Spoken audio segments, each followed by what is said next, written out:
So what, Bang? Kita lihat track record-nya. Apa track Kasus Vina Cirebon. Apa yang terjadi pada ekstraksi SMS 22 14 10. Tidak mereka pakai itu dalam mereka adegan. Satu, Vina Cirebon. Bentar, Bang. 22 14 10. Yang diduga terjadi pemirkisiin dan pembinihin. 21 30 sampai 22 30. 21 15 sampai 22 30.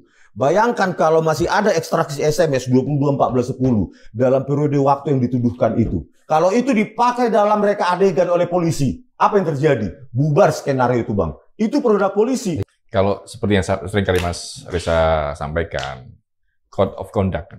Iya. Kasus Vina seperti itu. Mereka tidak ingin aibnya terbongkar sendiri gitu.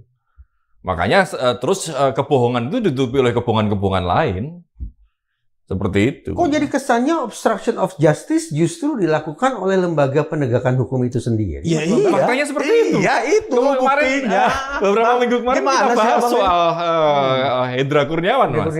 Hendra Kurniawan. Yang melakukan obstruction of justice kemudian dianulir, sudah di PTDH. Kenapa gitu loh? Ada apa dengan kawan-kawan kepolisian? Apakah takut Hendra Kurniawan membongkar kasusnya Ismail Bolong lagi? Seperti itu kan? Kan seperti itu yang sering kali terjadi. Dan itu dirasakan oleh masyarakat gitu. Makanya masyarakat mengalami distrust pada kepolisian. Vina Eki, Cirebon. 1 juta triliun %. Bahwa SMS, ekstraksi SMS 22 14 10 kenapa nggak dipakai dalam reka adegan? Ini.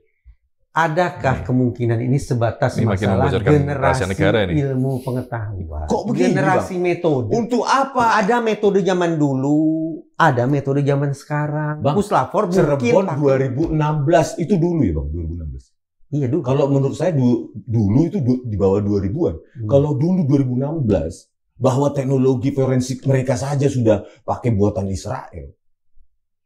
Apalagi yang bilang dulu itu mahal. Teknologi forensik. Nah itulah hasil ekstraksi SMS dari HP almarhum Vina. Jadi korban sendiri. Dan itu nggak dipakai dalam reka adegan. Apakah hasil reka adegan itu benar menjadi benar? Ya salah.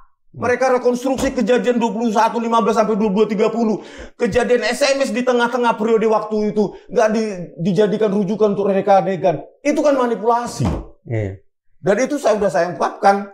Nggak diterima juga. Tapi kalau kemudian dikatakan Puslapfor, Polri melakukan manipulasi, tujuannya apa? Itu kan berarti mengacaukan diri mereka sendiri. Kalau disebut manipulasi loh. Kalau tujuan bukan pertanyaan untuk peneliti, tujuan mereka dan Tuhan yang tahu. Bang, itu juga yang jadi dasar pemikiran saya. Vina Eki maaf, kan kita kayak orang kita juga kan, kita ini kan kayak Vina Eki kan seperti kita, nggak ada bedanya. Kenapa harus lakukan manipulasi dalam proses penyidikannya?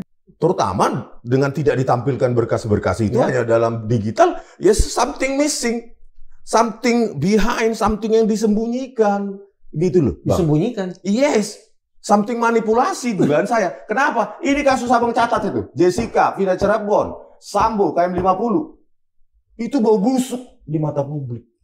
Seburuk-buruknya lah hasil kerja Puslapfor, apa-apa yang dinilai negatif oleh Bang Rismond itu sebatas kelalaian saja, kekhilafan saja dari Puslapfor, bahwa mereka tidak sampai ke sana.